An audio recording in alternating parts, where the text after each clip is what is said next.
pédiatrie, et je devais à l'origine rester à Montpellier. Et puis c'est un de mes collègues qui a passé l'examen avec moi, le concours, qui devait venir ici, et puis il n'a pas eu son concours, et puis c'est lui-même qui m'a dit écoute, à Limoux, il y a une place, tu devrais y aller. Et ça s'est passé comme ça.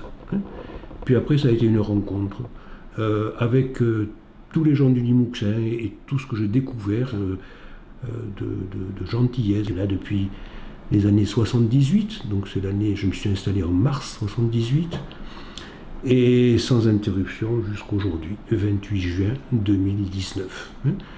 Et j'ai fait 3 cabinets, donc j'ai commencé tout à fait particulière. C'était vraiment la médecine générale d'enfants et c'était fabuleux. J'étais à l'âge de la retraite, 65 ans, et j'avais beaucoup de scrupules d'arrêter parce qu'il n'y avait plus personne pour reprendre ces cabinets-là. Et puis,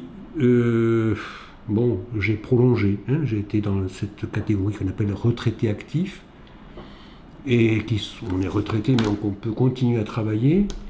Et puis, j'ai fêté mes 70 ans cette année, et puis, et ma famille m'a dit, mais tu fais quoi maintenant, Et puis j'ai eu la chance de ma vie, j'ai rencontré un médecin qui m'avait sollicité il y a un an et demi à peu près, pour venir faire des consultations avec moi, un médecin généraliste d'Espéraza, Annick Le Goïc.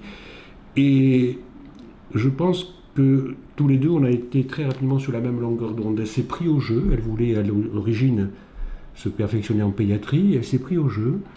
Et puis un beau jour, je lui ai dit, mais tu sais Annick, je m'arrête fin juin, peut-être que ça t'intéresserait de reprendre le cabinet. Et elle m'a dit oui.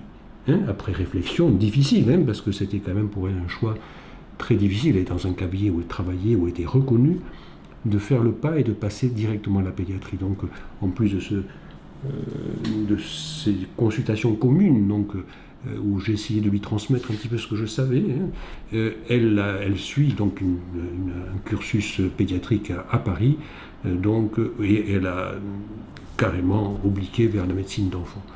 Et pour bien sûr une grande satisfaction. Alors j'ai beaucoup de peine de partir, de laisser 42 ans de carrière comme ça, et toutes les 2 générations que j'ai connues, même des fois 3 même, et puis avec beaucoup d'affection vraiment envers les Limouxins et tous ces villages autour. J'avoue que ça n'a jamais été pour moi un problème de venir travailler, bien au contraire. Mais bon, toujours il faut passer la main, et là l'occasion est rêvée. Annick est là avec toute sa compétence, sa gentillesse, et c'est, je pense, la même option que moi, sur la même vue sur la pédiatrie. Donc je pars pour me consacrer à ma famille, que j'ai un peu délaissée pendant toutes ces années quand même, et elle mérite bien, surtout ma femme, que je lui consacre du temps, mes enfants, mes petits-enfants, et puis Annick est là pour reprendre le flambeau le 3 juillet ou le 2 juillet, je crois. D'abord de façon un petit peu épisodique pour cet été, parce qu'elle est obligée d'assurer encore dans son ancien cabinet vis-à-vis de ses confrères où elle travaillait en association, et à partir du 2 septembre de façon à temps plein ici. Voilà un petit peu l'histoire de cette carrière pleine, 42 ans, pleine de satisfaction. Nous avons bien sûr partagé beaucoup de choses.